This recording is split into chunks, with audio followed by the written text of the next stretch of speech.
The howl of wind through granite peaks. The bite of thin air at 11,000 feet. The Sierra Nevada Mountains, California, 1977. Mount Whitney's eastern face, where experienced climbers test themselves against vertical rock and the kind of exposure that turns confident men into cautious ones. Charles Bronson stands at the base camp, wearing borrowed climbing gear that looks foreign on a man more comfortable in city clothes than technical equipment. At 56 years old, he's here researching a role in an action film where his character must survive a mountain climbing disaster. But the Sierra Mountain Rescue Team isn't interested in helping another Hollywood actor play dress-up with dangerous equipment. Jake Morrison, the lead rescue coordinator, studies Charles with skeptical eyes, 38 years old, lean as a whip, with the kind of weathered face that comes from spending half his life above the tree line. He's pulled dozens of bodies off these mountains, overconfident climbers, who thought they understood fear until the mountain taught them otherwise. "You're Charles Bronson," Jake says, not a question but an assessment, the tough guy from the movies. Charles nods. "That's right. I'm here to learn about mountain rescue operations." Jake spits into the dust, looks up at the granite face towering above them. "Movie tough and mountain tough are different things, Mr. Bronson. Mountains don't care about your reputation. They don't care if you look good on camera. They only care if you can function when real fear kicks in." "What do you mean by real fear?" Jake points up the mountain face, where a rescue operation is already in progress. "See that ledge about 800 feet up? There's a climber trapped there. Rockfall yesterday. Broke his leg, can't get down on his own. We're going up to get him, but it's technical rescue work. One mistake and everyone on that rope dies." Charles watches the rescue team preparing their equipment with methodical precision. Every rope checked twice. Every carabiner tested. Every movement calculated for maximum safety. "The fear I'm talking about," Jake continues, "isn't jump scare fear. It's the fear you feel when you're hanging from a rope 800 feet above the ground, and you realize that if your equipment fails, if your training fails, if your nerve fails, you don't get a second take. You just die." One of Jake's team members, a woman named Sarah Chen, jogs over from the equipment check. 32 years old, compact and strong, with arms that show the rope burns and scars of serious climbing. "Jake, we need one more person for the evacuation. Tommy called in sick, and we're shorthanded for a technical rescue at this elevation." Jake frowns. "Can't do it with 4 people, not safely. The injured climber is unconscious now, probably hypothermia setting in. We need 5 people minimum, 2 to secure the victim, 2 to manage the rope systems, 1 to coordinate from below." Jake looks around the base camp, calculating options. His regular team is depleted by illness and prior commitments. The rescue needs to happen soon, or the stranded climber will die from exposure. "What about him?" Sarah gestures toward Charles. "He looks strong enough." Jake laughs harshly. "He's an actor, Sarah. Probably never been above sea level except in an airplane." Charles steps forward. "Actually, I have some experience with heights." "What kind of experience?" Jake asks, skepticism clear in his voice. B-29 tail gunner, Korean War. Flew 35 missions at 30,000 feet. Had to bail out once over enemy territory. Jake's expression changes slightly.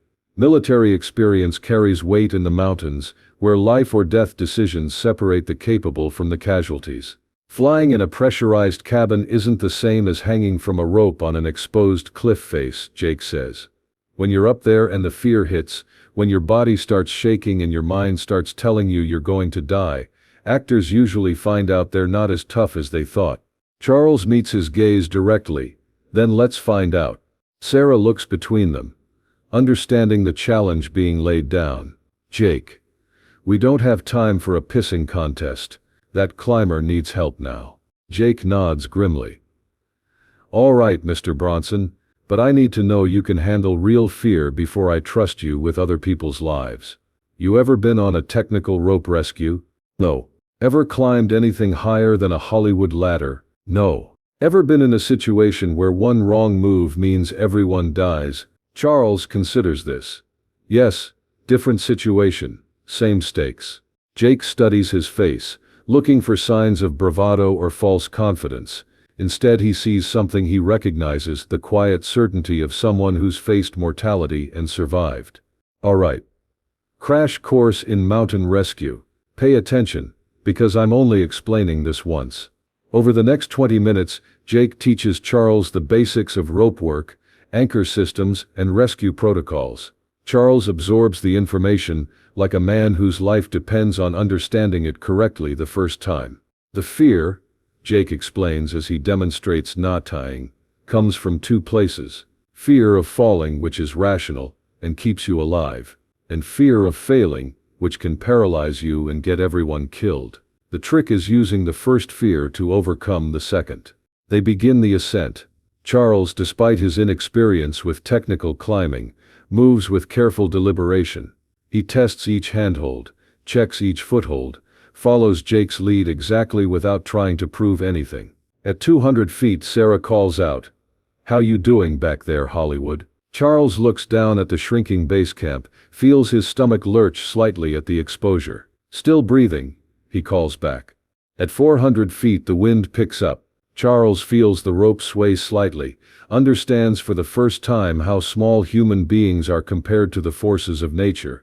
But he continues climbing, one move at a time. At 600 feet, Jake stops at a rest point. Looks back at Charles. This is where most first-timers start to panic. "How are you feeling?" Charles honestly assesses his condition. Heart rate elevated but controlled, breathing steady. Hands beginning to ache from gripping the rock. Scared, he admits, but functional. Jake nods approvingly. "Good answer. Anyone who says they're not scared at 600 feet is either lying or stupid. Both will get you killed." They continue upward. At 750 feet, they can see the injured climber on the ledge above them, unconscious, hypothermic, in immediate danger of death, if they don't reach him soon. That's when the rockfall starts. A sound like artillery fire, as loose stone breaks away from the face above them. Jake shouts, "Rock," and everyone presses against the cliff, hoping their helmets will protect them from the debris raining down. A piece of granite, the size of a softball, strikes the rock 6 inches from Charles's head. Another bounces off his helmet, with enough force to snap his neck back. The sound is deafening, the danger immediate and visceral. "Move!" Jake shouts. "Get to the overhang." They climb faster now, exposed to the continuing rockfall, each person's survival dependent on the competence of the others. Charles feels terror flooding his system. Not movie fear, but the deep animal panic that comes with understanding you might die in the next 30 seconds. But instead of freezing, he channels the fear into focus. Each handhold becomes critical. Each movement, deliberate. He climbs like his life depends on it, because it does. They reach the relative safety of the overhang, just as the rockfall subsides. Charles's hands are shaking, his breathing rapid, his shirt soaked with sweat despite the cold. Jake looks at him with new respect. "That's real fear, Mr. Bronson. Most people freeze up when rocks start falling. You kept climbing." "Freezing up gets everyone killed," Charles replies, still processing what just happened. "Better to be afraid and moving than afraid and stationary."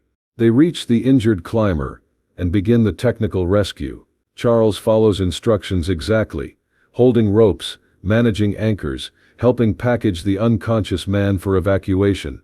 It's precise, careful work that requires absolute attention, despite the continued exposure to rockfall and equipment failure. The descent takes 3 hours. 3 hours of managing an unconscious victim while navigating technical terrain. Charles's inexperience shows, but his willingness to follow instructions and his steady nerves under pressure make him a valuable team member. When they finally reach the base camp, the injured climber is alive and stable. The rescue is successful. Jake approaches Charles as they coil ropes and pack equipment. "I owe you an apology, Mr. Bronson." "For what?" "For assuming actors can't handle real fear. You handled it better than some climbers with years of experience." Sarah nods agreement. "When the rockfall started, I thought for sure you'd panic. Instead, you just climbed faster. That takes serious mental discipline." Charles removes his helmet, runs a hand through sweat-dampened hair. Fear is just information. It tells you something dangerous is happening. The question is what you do with that information. What did you do with it? Jake asks. Used it to climb better. Fear makes you focus, makes you careful, makes you pay attention to details that might save your life. The trick is not letting it paralyze you. Jake extends his hand. If you ever want to change careers, we could use someone with your kind of composure on the rescue team. Charles shakes his hand, feeling the calluses of years working with ropes and hardware. I'll stick with acting, but I learned something important today. What's that? That real courage isn't about not being afraid. It's about being afraid and doing what needs to be done anyway. And sometimes, being afraid is what keeps you alive. 6 months later, Charles makes one of his most authentic action films, featuring realistic mountain rescue sequences that critics praise for their attention to detail and respect for the professionals who risk their lives saving others. But Charles treasures something more than reviews. A letter from the Sierra Mountain Rescue Team, thanking him for his help during a successful rescue operation. Most actors want to see the dramatic stuff, Jake's letter reads. You wanted to understand the real stuff that made all the difference when things went wrong. Real mountains require real people, and you proved you're real people. 800 feet of vertical rock face. 3 hours of technical rescue work. 1 moment of rockfall that could have killed everyone on the mountain. Charles Bronson went up that mountain as a Hollywood actor researching a role. He came down as someone who understood the difference between movie fear and the kind of fear that keeps professional rescuers alive. Jake Morrison continued mountain rescue work for another 20 years before retiring. He never forgot the movie star who climbed through falling rocks and helped save a life without ever claiming he wasn't terrified. Real fear, Jake learned that day, doesn't disqualify someone from doing dangerous work. It qualifies them, as long as they can function despite it. And sometimes, the tough guys on screen earned their reputation in places where being tough means admitting you're scared and climbing anyway.